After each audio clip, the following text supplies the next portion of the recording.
सम्राट चौधरी के गृह मंत्री बनते ही अगर किसी की सबसे ज्यादा मुश्किलें बढ़ते नजर आ रही है तो वो है अपराधी। बिहार में सुशासन की सरकार कही जाती है और नीतीश कुमार को सुशासन बाबू कहा जाता है।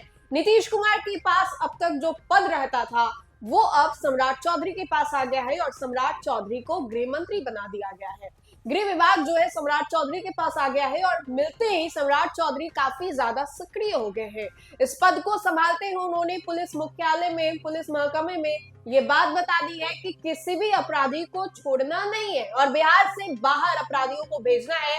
इसको लेकर के बिहार डीजीपी विनय कुमार ने भी अपराधियों को चेतावनी दे दी है और कहा है कि सुधर जाओ, बच जाओ, वरना अच्छा नहीं होगा। हम आपको बताते हैं कि पूरा मामला क्या है। नीतीश कुमार 10वीं बार मुख्यमंत्री पद का शपथ ग्रहण किया और गृह मंत्री के तौर पर सम्राट चौधरी जो है वो बने हैं। डीजीपी विनय कुमार की जोड़ी ने और सम्राट चौधरी की जोड़ी ने बिहार में अपराध की रफ्तार और रूप दोनों पर लगाम कसने के लिए बड़ा समीकरण बदल दिया है। डीजीपी ने राज्य की पुलिसिंग में एक ऐसा प्रयोग शुरू किया है जो अब तक बिहार में लागू नहीं था। अपराध की नई परिभाषा और संगठित अपराध की विस्तृत श्रेणी।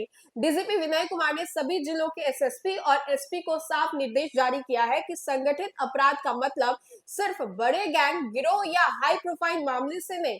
पुलिस जिस तरह से अब तक छोटी चोरी, झपटमारी, चीटिंग जैसे मामलों को छोटे अपराध मानकर हल्के में लेती थी, वही अब संगठित अपराध की श्रेणी में आएंगे। यानी अपराध का पैमाना नहीं, स्वरूप और अपराधी का नेटवर्क अहम होगा। डीजीपी ने पहली बार छोटे संगठित अपराध की अलग श्रेणी बना दी है। ये ऐसा पहली बार हुआ है जहां पर डीजीपी विनय कुमार ने छोटे संगठित अपराध की अलग श्रेणी जो है वो बना दी है। इसके तहत चोरी, झपटमारी, जालसाजी, चीटिंग और जैसे कई अवैध बिक्री जो है, जुआ, सट्टा, प्रश्न पत्र बिक्री जैसे अपराध, इन सभी को विशेष प्रतिवेदित कांड यानी कि एसआई केस में घोषित करने का आदेश है। मतलब हर केस पर विशेष निगरानी, रिपोर्टिंग और ट्रैकिंग अनिवार्य होगी। जो भी व्यक्ति किसी छोटे या बड़े गिरोह का सदस्य होकर चोरी, एटीएम कटिंग, वाहन, घरों से चोरी, छल कपट, अवैध टिकट बिक्री, किसी आर्थिक या साइबर अपराध जैसे मामलों में शामिल है, वह छोटे संगठित अपराध का अपराधी माना जाएगा। दो या अधिक लोगों के समूह लगातार अपराध करना अब संगठित अपराध माना जाएगा। इसमें शामिल अपहरण, डकैती, यान चोरी जैसे जमीन कब्जा कर लेना, साइबर ठगी करना, ये सभी शामिल होंगे। और डीजीपी विनय कुमार ने इन सभी चीजों को लेकर के विस्तृत जानकारी भी दी और साफ तौर पे ये बताया भी कि किस तरीके से आने वाले समय में इन सभी चीजों के ऊपर सख्त कार्रवाई जो है वो की जाएगी। कल भी हमने आपको बताया था किस तरीके से डीजीपी विनय कुमार जो है उन्होंने संगठित अपराध को लेकर के अलग अलग जो श्रेणी है वो बनाए थे।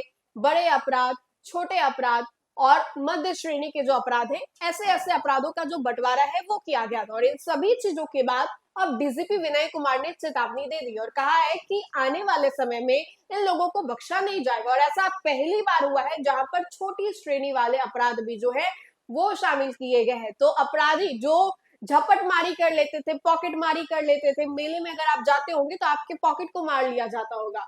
पुलिस कचहरी काफी वक्त तक ये जो आना जाना, आने जाने का सिलसिला था वो चलता रहता था और कई दफा कोर्ट से भी ये बोल दिया जाता था कि इतने छोटे जो है ट्रिवियल एक्शंस को हम लोग नहीं देखते हैं। ऐसी बातें जो है वो होती थी और काफी सालों तक इसको घुमाया भी जाता था। लेकिन अब डीजीपी विनय कुमार ने इन सभी चीजों को एक अलग श्रेणी दे दी है और बताया कि छोटी श्रेणी वाले अपराध जो है वो क्या होते हैं और किस तरीके से आने वाले समय में ये सभी चीजें जो है वो काम करेंगी। तो फिलहाल के लिए इस खबर में इतना ही। खबरों का सिलसिला लगातार जारी रहेगा। देखते रहे न्यूज़4नेशन। बहुत बहुत शुक्रिया।